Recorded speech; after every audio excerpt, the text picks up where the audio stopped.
Então agora vamos conversar, pode perguntar o que vocês quiserem.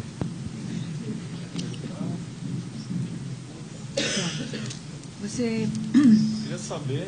pode, por favor, se levantar e dizer seu nome? Meu nome é Williams.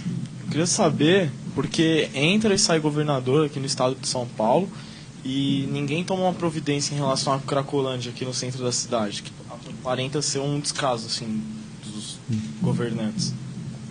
Não é que não tenha tomado providência. No caso da Cracolândia é o seguinte: se junto da Cracolândia algumas centenas de pessoas, e a Cracolândia até está mudando de lugar, porque tomaram tanta providência lá que está espalhando para outros lugares, né? São pessoas que são viciados, na verdade, e vai para o crack. E até providência psicológica já foi tomada. Manda lá assistente psicológico, não sei o quê. Mas depois de certa altura, quando as pessoas já estão de tal maneira tomadas pelo vício, não tem muito o que fazer. A pessoa está condenada, né?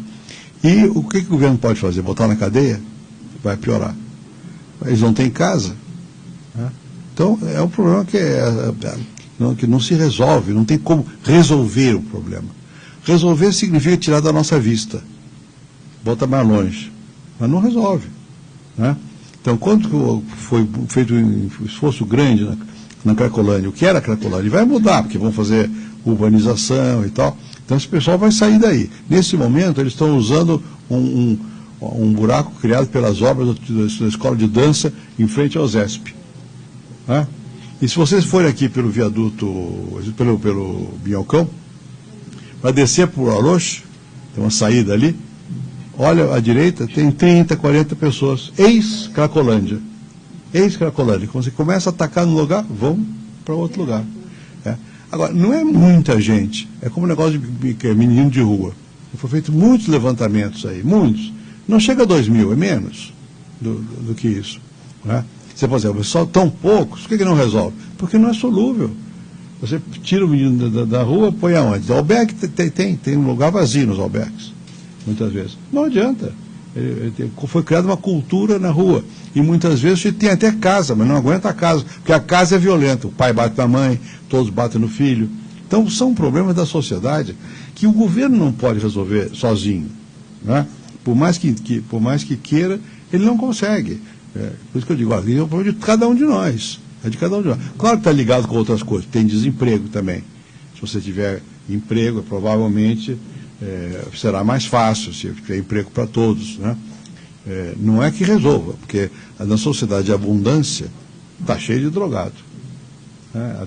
Não é só a miséria que leva a isso.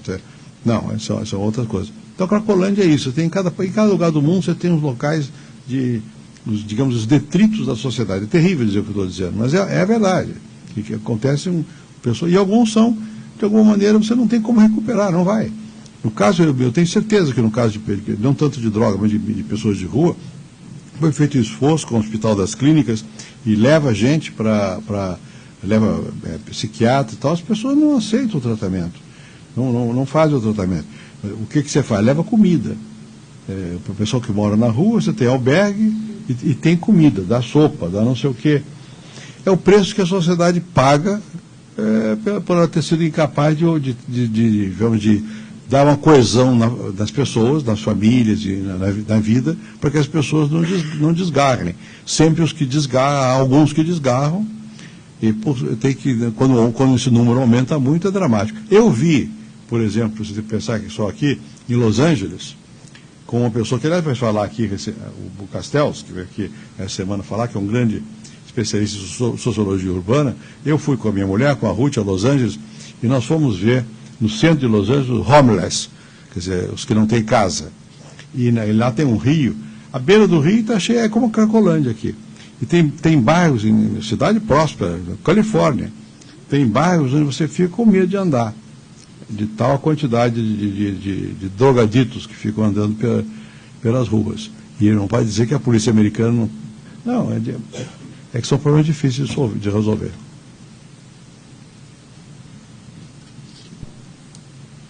Meu nome é Thiago. Gostaria de saber, Por exemplo, pelo menos na minha opinião, muitas das pessoas que começam a usar drogas, geralmente começam a usar drogas na escola. Que, tipo, como uma pessoa... Muitas dessas pessoas estão na rua, usam drogas desde pequeno, vamos colocar assim, não desde pequeno, mas desde os seus 15, 14, até, 13 anos, algumas pessoas. E eu acho que, assim, o país em si tem muitos investimentos em coisas que poderiam ser colocadas como na educação. Porque eu acho que se a educação fosse na escola, tivesse, por exemplo, na própria filosofia ou sociologia, como colocar esse estudo sobre as drogas para explicar para os alunos mais jovens sobre isso, sobre as drogas, o que afetaria elas. Eu acho que melhoraria em si isso, essa parte das drogas. E também eu acho que é uma estrutura familiar, questão de estrutura familiar. Mas também é essa opinião, eu acho que provavelmente a escola melhoraria com isso, certo? Olha, eu não tenho dúvida que as escolas estão fazendo um esforço. Por que vocês estão aqui? Certamente porque a escola está preocupada com o tema, né? E muitas escolas estão preocupadas com o tema. Veja, eu vou fazer um paralelo com uma outra coisa que foi bastante dramática e que nós conseguimos controlar um pouco, que é a expansão da AIDS, né? Houve uma discussão nos anos 90 sobre o que fazer com a AIDS. Todos os órgãos das Nações Unidas faziam projeções e o Brasil ia ser um país onde a AIDS ia subir enormemente. Houve muita discussão no Congresso, no governo e tal, tomamos algumas decisões. Bom, uma foi, como eu disse aqui, o governo vai arcar com o tratamento de AIDS. É gratuito. Isso custa muito dinheiro. Eu não sei exatamente quanto agora, mas deve estar próximo de $1 bilhão por ano, né? É muito dinheiro, quase R$2 bilhões. Muito bem. E aí já começa um outro problema. Mas para o rico também, mas no governo não pode dizer eu dou só para o pobre, né? Tem que ser geral. Então, tá bem. Depois, para baratear o custo, nós tivemos que lutar contra as multinacionais, contra as farmacêuticas. Ameaçar de quebrar a patente, para fazer o genérico. Fizemos. Barateou o custo para todos, o tratamento da AIDS. Mas tão ou mais importante do que isso, era convencer as pessoas. Agora, você não faz muito tempo já isso, mas nos anos 90, nós fizemos campanhas fortes na televisão para usar camisinha. Num país como é o nosso, que é católico, a igreja contra, mas não ativamente, porque a igreja, no fundo, o padre que está lidando com o povo sabe que tem que dar algum remédio. Bom, nós disseminamos e distribuímos gratuitamente camisinha. Cada carnaval aí, milhões de camisinha, né? Bom, e depois nós pedimos às ONGs, às associações voluntárias dos próprios aidéticos, que fiscalizassem o programa e ajudassem o programa, para que os aidéticos não tivessem receio de procurar assistência médica. Bom, hoje o caso do Brasil é showcase, é um show porque se mostra no mundo todo, e essa tecnologia está indo para a África. Por quê? Porque ela deu certo. Não é que não tenha aidético, mas diminuiu muito a expansão do HIV, né? E até foi mudando de foco. Primeiro era para os homossexuais, depois, hoje as mulheres são vítimas maiores da transmissão. Enfim, tem focos diferentes. Agora, não adianta fazer uma campanha. Isso tem que ser permanente. Não adianta você botar um anúncio no jornal, tem que ser permanente. No caso da AIDS, como nós temos o Ministério da Saúde no Brasil, é estruturado, apesar de tudo que se diga, o SUS, que é o Sistema Único de Saúde, funciona, né? Você tem um instrumento para fazer isso. Nós não temos um instrumento para droga equivalente a isso.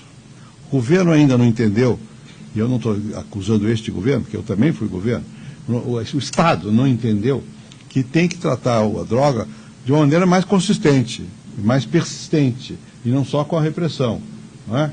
Bom, então, foi possível fazer isso, na questão do AIDS, e as escolas também introduziram educação sexual, coisa que não havia. Eu morei muito tempo no exterior. Quando vim para o Brasil, com meus filhos pequenos, era a primeira vez que eu ouvia falar nas escolas que tinha educação sexual, porque no meu tempo ninguém falava disso. Eu imagino, para quê? Nada, né? Hoje tem, quer dizer, as escolas também estão se adaptando. Vai ter que ir mais depressa, mas estão se adaptando para discutir a questão da droga. Não tem outro jeito. E a família também. A família também tem que chegar um momento que a família abra o jogo, que converse. Quando eu morei nos anos 70, nos Estados Unidos, em pleno auge do negócio de hippie, eu morei na Califórnia, na região de São Francisco, na verdade em Palo Alto, havia guerra do Vietnã e tal, era o auge do que a droga era glamour. Todo mundo achava que fazia LSD, e tinha lá os Beatles, e não sei o quê. Então, bom, custou muito para desglamourizar a droga. E no colégio lá dos meus filhos, a gente recebia relatórios mensais da proporção de que tipo de drogas estava sendo distribuído no colégio. Quer dizer, eles estavam discutindo o tema. A ideia de que a droga vai não crescendo é relativa. Também é preciso desglamourizar o uso da droga. Ao mesmo tempo tem que ter várias medidas. Porque então você começa na adolescência, é como cigarro. Você, para ser macho, tem que fumar. Agora, para ser, não, porque as mulheres fumam também. Né? Antigamente não fumavam, né? Mas a mesma coisa com a droga. Se você não desglamourizar, o sujeito vai para aquilo. Porque, quando você vai ver na favela, na comunidade, que eu vi depoimentos de mães cujos filhos morreram, falei com gente ali bastante suspeita de coisa de droga. Bom, é curiosíssimo, porque eles sabem que vão morrer logo. A duração média de alguém metido no crime, como eles chamam, que é metido no crime, a droga no crime, é muito pequena, com 20 e poucos anos morre. Agora, dos 17 aos 25 anos, qual é o glamour daquilo? Andar com um fuzil que só ele tem, e se for muito alto na hierarquia do crime, tem as armas mais pesadas, né? Muitas mulheres e dinheiro. Então é isso, por algum tempo, é o bacanão. Né? As mães que diziam, meu filho foi para o crime, e é assim. Minha família é assim, eu tenho um filho que foi para o crime, mas só um, os outros dois não foram para o crime. Eles falam assim mesmo. E diz, eu pergunto assim, por quê? Por razão social, que eu tentava muito ir para o lado social, dizer, não, é falta de emprego. Não, é mau caráter. É curioso isso. Né? Por quê? Porque um filho vai e o outro não vai. É um julgamento precipitado, dizer que é mau caráter. Mas eu vi mais de uma semana. Não, eu não. Por exemplo, diz, eu nunca aceitei nada do meu filho porque eu sei que o dinheiro vem do crime. Outro aceita. Agora, é muito difícil numa família que você tem 1 ou 2 no crime e 5 ou 6 fora do crime, a comunicação entre eles existe. E quando chega a polícia, ela não quer saber quem é do crime e quem não é, vai batendo e matando. E, por outro lado, se você for ver a realidade vivida na comunidade, quando você tem esses chefes dos cartéis vivendo lá e controlando, é uma coisa de uma violência enorme. Olha, eu fui lá à Palestina, a Israel, por causa do negócio de uma comissão que eu faço parte aí, e lá na Palestina, todo mundo fala nos jornais, tem os israelitas que controlam, tem checkpoint para cá, para lá, não tem liberdade de movimento. Favela é igual, é pior. Porque se uma favela é controlada por um grupo A outra pelo grupo B, se a pessoa que mora na favela do grupo A vai à favela do grupo B, pode perder a mão, pode apanhar, é penalizada. E se alguém pratica um crime de certo tipo no próprio grupo, pode sofrer as piores violências. Por exemplo, como é que eles chamam? Eu acho que é torrador, uma coisa assim. Forno elétrico, uma coisa assim. Micro-ondas. Micro-ondas, que é uma barbaridade. Pega a pessoa, põe dentro de um pneumáticos enrolar, vai lá dentro e toca fogo. É a regra deles. Enfim, não é brincadeira a violência que isso tudo gera tudo isso, e a falta de liberdade que existe das pessoas. Não estão no crime.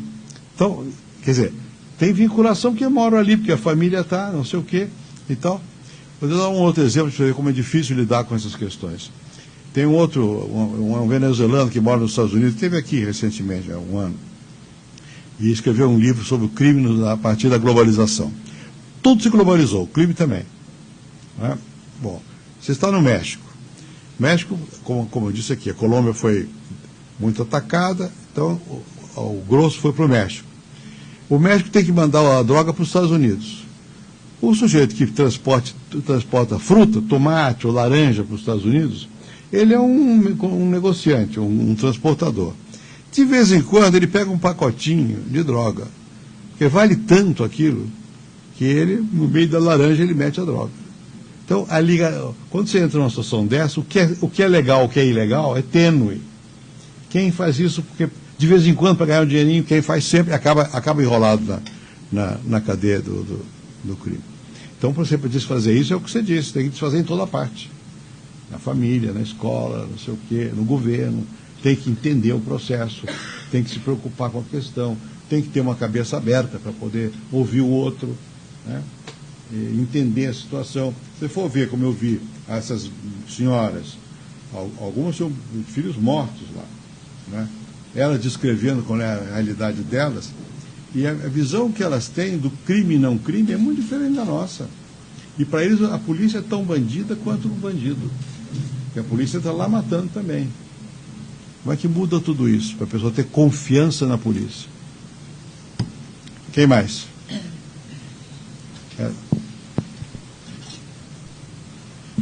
Meu nome é Melissa e eu gostaria de saber, não só por o senhor ter sido um grande presidente, mas como pessoa em si, qual a sua opinião em relação às drogas hoje no Brasil? Você acredita realmente que o Brasil tem capacidade de mudar isso? Ou que o senhor quer que mude a opinião das pessoas, que elas possam acreditar ou que elas já acreditam? Não, eu acho que o Brasil qualquer país, nós estamos num momento que vai ter que mudar. Porque o que está acontecendo é muito grave, né? É só chegar perto dessas zonas mais afetadas para você ver que vai ter que mudar, porque o crack está solto. Pertinho da escola você tem droga, né? Então vai ter que mudar. E essa mudança começa aqui, é na cabeça, né? Por isso que, de alguma maneira, por que eu tenho falado sobre esse tema? É um tema ingrato. Quer dizer, um político normalmente nem fala nele, né? Porque perde voto. Que as pessoas já vão confundir, vai achar que você é a favor, né? Então, bom, alguns, que, como é o meu caso, que estamos já mais além dessa discussão eleitoral, eu não sou candidato a nada, né? Eu acho que eu tenho a obrigação de ajudar a abrir a cabeça. E é um processo que, ao mesmo tempo, vai ter que ter polícia, vai ter que ter educação, e vai ter que ter exemplaridade, e vai ter que ter gente com coragem para começar a dizer as coisas, para mudar a cabeça. Mas eu acho que vai ter que fazer isso. Não podemos ficar de braços cruzados vendo a coisa acontecer sem tomar alguma medida. E também sem ser capaz de entender o processo. Quem mais? Aqui, olha aqui. Pode, por mim pode.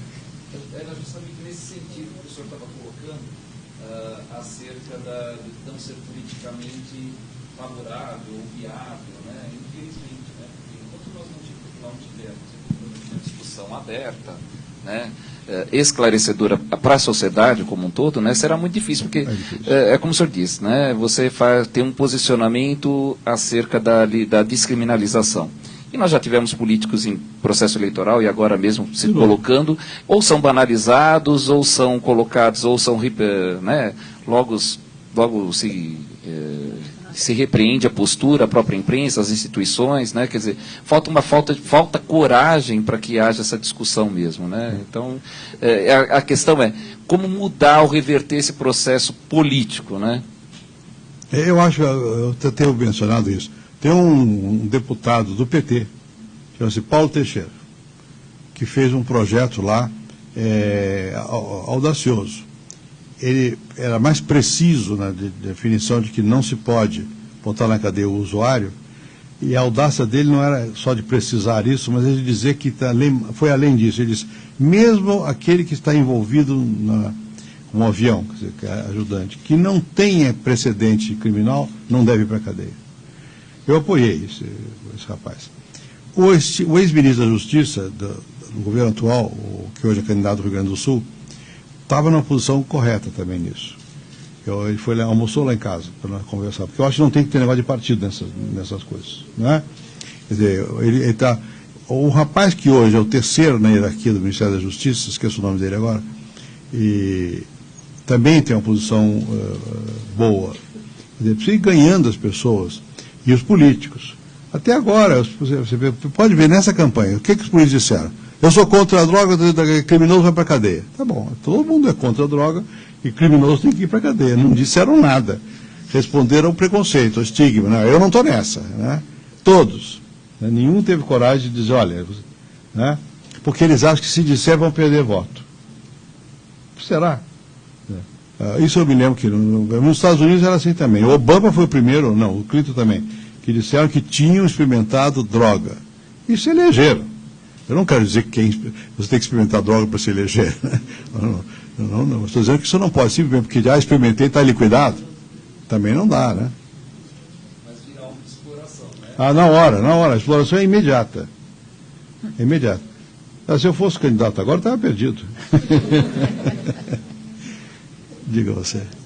Um microfone para ela. Meu nome é Rayane e eu queria saber, assim, no Brasil é óbvio, a marginalização das pessoas faz com que aumente o uso da droga. E, assim, como você mesmo disse, é caso de saúde pública, porque não é um crime, não tem lei que faça com que as pessoas parem de usar droga. O usuário é marginalizado, sim. Então, o que fazer? Porque, assim, as pessoas usam drogas, as drogas entram até pelas fronteiras no país.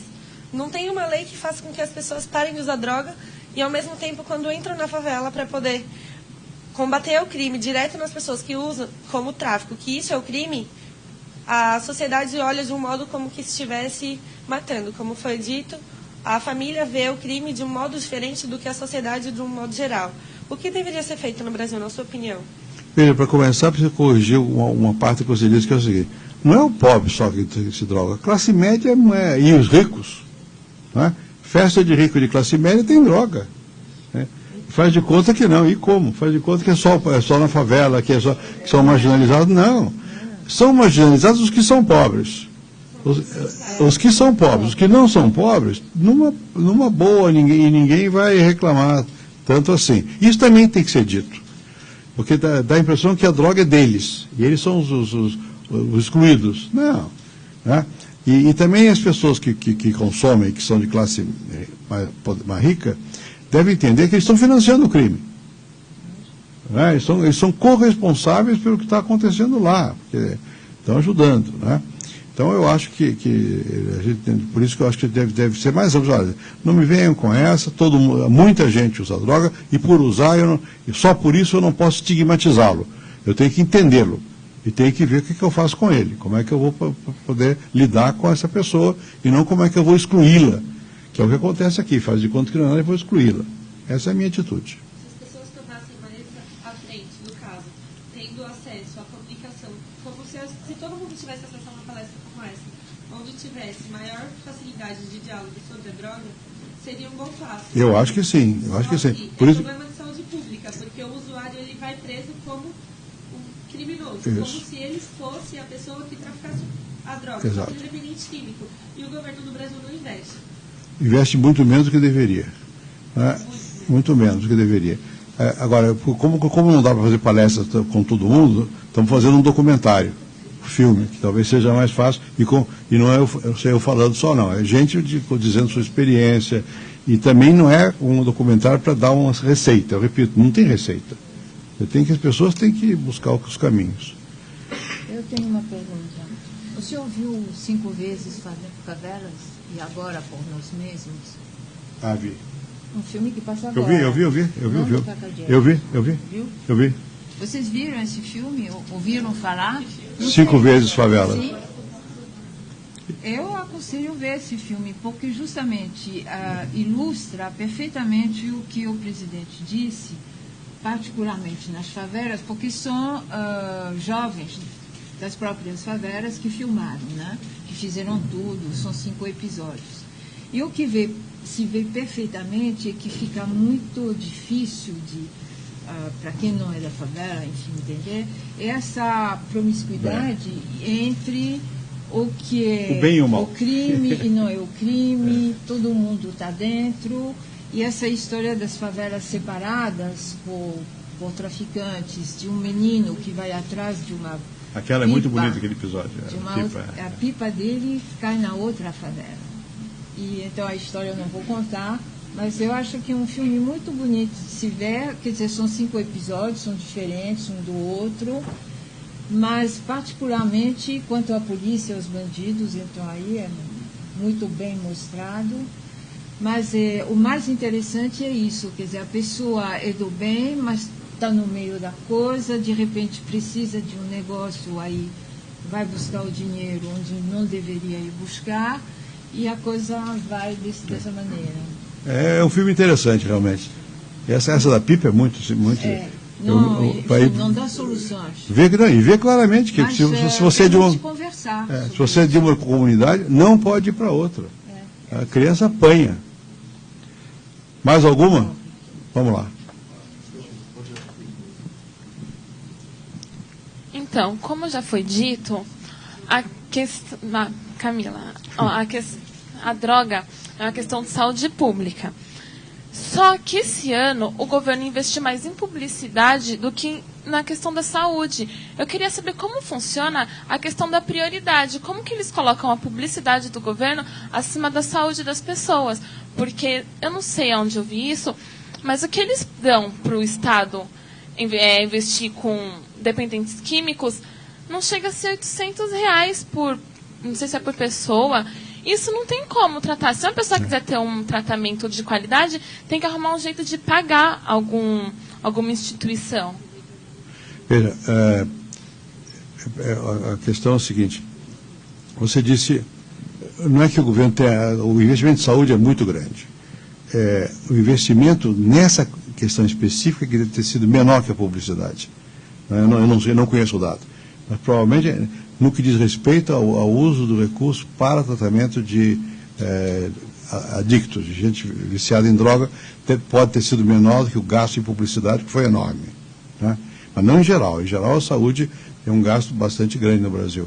Eu não sei de memória assim, mas deve ser 4, 5% do PIB, muito grande. Né? Não é nunca suficiente, mas não é que não seja. Agora, possivelmente, para a questão específica, isso por causa da mentalidade. Por exemplo, eu me lembro que quando eu estava no governo, o Ministério da Saúde resistia muito a ter programas específicos de saúde da mulher. Resistia muito. Não havia atenção. Eu me lembro por causa da Ruth, minha mulher, que vivia me embolando com o negócio de fazer programas de saúde da mulher. Bom, imagina um programa de droga. Não tem uma quiescência fácil na cabeça dos funcionários de dar dinheiro. Né? Então, é assim. Agora, se investe bastante. Acho, mas aí é uma questão que eu não quero entrar, que é uma crítica política. O que está gastando com publicidade é uma loucura. É demais. Né? E provavelmente se usasse esse dinheiro para tratar da questão da saúde, sim. Por fim, é verdade que a questão da droga é de saúde pública, não é só. Porque tem questão do traficante, tem questão da fronteira, da criminalidade. O usuário aqui é a questão de saúde pública. O processo do conjunto é mais do que isso. Tem que ter, ao mesmo tempo, o Estado tem que estar lá. Né? Quando você diz, bom, você vai numa comunidade, como essa do filme, que uma criança não pode ir de uma para outra, porque não tem governo, não tem Estado. Né? Quem manda são os chefeiros locais. Né? Falta governo, falta a presença do Estado. Quando eu falei aqui do Morro Santa Marta, no Rio, e são vários, você tem... É porque tem Estado, quer dizer, o governo entra lá, a polícia fica lá. Como tem escola, até que tem escola hoje. E tem droga dentro da escola, na favela, todo mundo. É uma coisa terrível.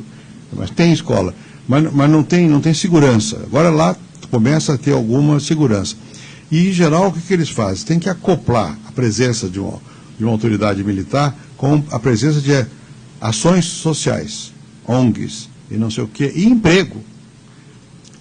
Outro dia, numa discussão sobre isso, né, numa favela, Vigário Geral, não era favela, uma coisa grande, uma comunidade. E eu perguntei, havia vários, gente da pesada, digamos. Eu digo, o que vocês acham de legalizar? Você diz, estou de acordo, mas tem uma condição. Não é para Coca-Cola ou para Antártica distribuir droga, não, somos nós, né? Porque o emprego, né? Quer dizer, é muita gente ligada a... Então, olha as confusões.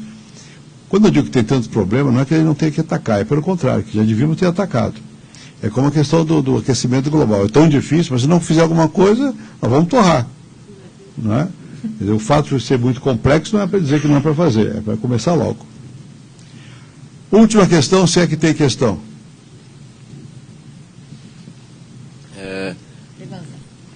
Desculpa. Thiago, de novo.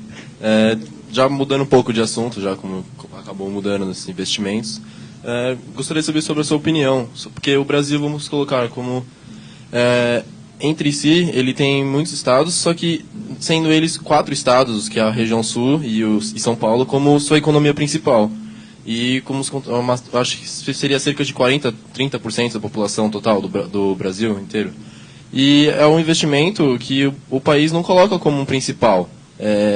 Ele tem o seu investimento nesses 4 estados, mas a educação, a saúde, todos os outros investimentos não tem como um outro foco, tipo nos outros estados, como o Nordeste, como, por exemplo, na Amazônia também, são lugares que poderiam ter mais investimentos, assim melhorando também a qualidade de vida do país, a educação.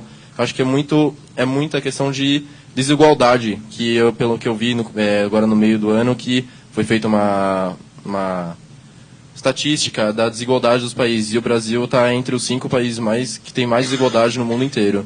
E eu gostaria de saber a sua opinião sobre essa parte de investimento e desigualdade no Brasil.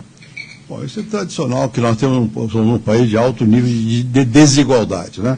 Começou por causa da propriedade da terra e da escravidão. Só esses 2 fatores dão um processo de desigualdade enorme. Mas é verdade que os Estados Unidos também tiveram escravidão, mas não tiveram tanta concentração de propriedade da terra. Lá o acesso à terra foi mais fácil do que aqui, né? Esses são os fatores históricos, mas faz 100 anos, já dava para melhorar. Está melhorando, pouco. Está melhorando. Pela primeira vez nos últimos, depois da estabilização, digamos, o coeficiente chamado Gini, que é o que mede a desigualdade entre as classes de renda, não da propriedade, mas de dinheiro, da renda, deu uma pequena melhora. Ou seja, todo mundo melhorou, mas os mais pobres melhoraram mais depressa que os mais ricos, em termos de fluxo de entrada. Isso é muito recente. É o único país da América Latina onde aconteceu isso. Como o nosso ponto de partida era muito ruim, continuou muito desigual. Mas não é que esteja sem esperança, houve uma certa melhoria. O instrumento, evidentemente, o maior instrumento para melhorar a renda é investimento, e é emprego. Não é? Bom, não é o único, porque ele vem junto com outra questão, que é a educação. Crescentemente, você tem educação ou não tem emprego. Não é? Bem, há esforços de educação. Pela primeira vez que o Brasil tem todas as crianças na escola, é agora. É agora. Quando eu fui para o presidente da República, ainda 25% das crianças negras não iam à escola. Foi preciso mudar a Constituição, fazer uma coisa chamada Fundef, que agora chama-se Fundeb, para justamente fazer com que a renda dos estados mais ricos passasse para os mais pobres. E que o governo federal complementasse isso para melhorar o nível de salário dos professores e das escolas dos estados mais pobres. Bom, esses processos, para ter efeito, levam muito tempo. Né? O presidente Lula deu continuidade. Mudou o nome, mas fingiu que é dele, mas continuou fazendo, que é o que importa. Tá? Deu continuidade. Né? Bom, ainda existe muita desigualdade educacional, e mesmo nos estados de maior educação, como São Paulo, Paraná, sei lá, ainda a educação é um problema. Né? E é um problema porque, aí é outro tema, vocês aqui entendem mais de educação do que eu. Eu só fui professor de universidade, então não tenho experiência direta do que é formação e tal. Mas a sensação que eu tenho é a seguinte, é que nós conseguimos botar as crianças na escola, mas por quanto tempo? 4 horas? Quer dizer, não dá. Não é? Um país, a China é 8 horas na escola, aqui é 4 na média. Não é?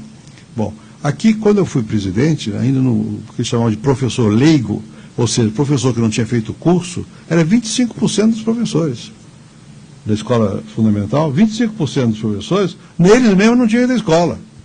Isso foi mudando. Agora está começando a ter mais, está começando a mudar. Mais ainda, você tem que melhorar, portanto, o professor, para poder ter. Depois, tem que aumentar o número de horas que a criança fica na escola. E depois tem um outro problema que é o mais difícil de todos. Ensinar o quê? Nós continuamos ensinando o que sempre ensinamos. E o mundo mudou muito. E as crianças hoje, mesmo os mais pobres, têm lan house. Vai para o Google, vai para a internet, aprende por si. As profissões que hoje têm importância não são as profissões tradicionais só. E as escolas estão muito paradas nisso. É um carroção pesado. Então, eu vi recentemente, vi de novo, um dado que me impressionou muito. Vi agora, há pouco mais de um mês. Que a evasão escolar de escola primária nas zonas pobres Não se está dando porque as famílias não têm condição, mas se está dando porque as crianças perdem interesse pela escola. Complicado. Eu coloco a questão do que nós estamos ensinando, né? Eu não estou dizendo isso para dizer que acho que tem sido feitos esforços, mas nós não conseguimos até hoje realmente colocar a educação como centro das coisas. É difícil, eu sei, não estou acusando ninguém, porque é difícil de você realmente... Vou dar um outro exemplo. É muito difícil fazer, todo mundo fala, educação é importante, educação é importante. Vai ver nos jornais se os jornais dão importância à educação efetiva. Vai lá contar o que está acontecendo nas escolas, só quando dá escândalo. Não é? Agora, na economia, não. Na economia, todo mundo todo dia sabe quanto está a bolsa. A bolsa subiu, a bolsa caiu, o investimento veio, o investimento estrangeiro, eu não sei o quê. Agora começa a ver por causa da comparação. Foi muito difícil colocar no Brasil, eu apanhei muito por isso, fazer o provão, botar o Enem, não sei o quê. Diziam que era de direita, que era neoliberal, que era eu não sei o quê. Agora todo mundo está aceitando. Sem avaliação, você não sabe o que está acontecendo. Então agora começa a vir avaliação e começa a vir uma outra coisa, uma avaliação comparativa, porque o Brasil entrou num sistema que os países da Europa, da OCDE, entram para avaliar, e nós apanhamos sempre. Em matemática, em língua, né? Porque nós então começamos a descobrir, olha, está mal o negócio aqui. É importante que a gente tenha essa sensação para poder mudar. Tem que ter uma certa comparação para poder avançar, né? Então, eu acho que houve progresso, está continuando a haver progresso, é lento, precisa avançar com mais velocidade. E tem um outro, e termino dizendo isso, um outro fator adicional. Eu disse aqui que 25% dos negros não iam à escola. Muito bem. Os não brancos, digamos, não iam à escola. Muito bem. Agora tem 98% nas escolas, todo mundo. O negro um pouco menos, mas é quase igual, né? Houve um avanço grande. Muito bem. Só que a escola é de pouco tempo, e quando volta para casa, os pais não foram à escola. Se você está na Coreia, os pais foram à escola, né? E a cultura tradicional se manteve mais fortemente do que entre nós. Entre nós é uma ruptura entre a cultura tradicional rural e a vida urbana. Lan house e o que a mãe e o pai sabem em casa, se for trabalhador manual. Então, a criança não tem aquilo que em outros países tem, que é a socialização doméstica para a cultura. Não tem, muitas vezes, nem a compreensão da família, da importância da cultura. Na China, as famílias competem para saber que filho entrou em qual escola. Aqui, você forçar as famílias a irem à escola é uma dificuldade. Programas se fazem com que abrir a escola, para que os pais vão à escola, para que os pais se interessem, né? Nas zonas pobres, imagina no pobre do Nordeste do Brasil. Então é um atraso cultural que nós ainda temos muito grande. Por isso, quando ficam me perguntando, o senhor acha que o Brasil vai ser a quinta potência do mundo? Eu digo, não sei o que é isso. Pode ser que a quinta é o PIB? Pode ser. Nós temos muita chance. Mas isso não é o que conta. A Dinamarca vai ser o 20º, 30º PIB, mas vai viver melhor do que nós. Vai estar mais desenvolvida do que nós, porque tem educação, porque tem sociabilidade, porque tem assistência médica, né? Nós aqui estamos com obsessão só da economia. E o que conta são os valores, a sociedade, o modo como você vive. Então nós temos que avançar ainda muito. Bom, não são palavras para desestimular, eu acabei de dizer, eu acho que estamos melhorando, eu não sou pessimista, não. O problema é de qual é o ritmo. Como é que a gente acelera esse ritmo para realmente poder enfrentar os desafios enormes. Muito obrigado.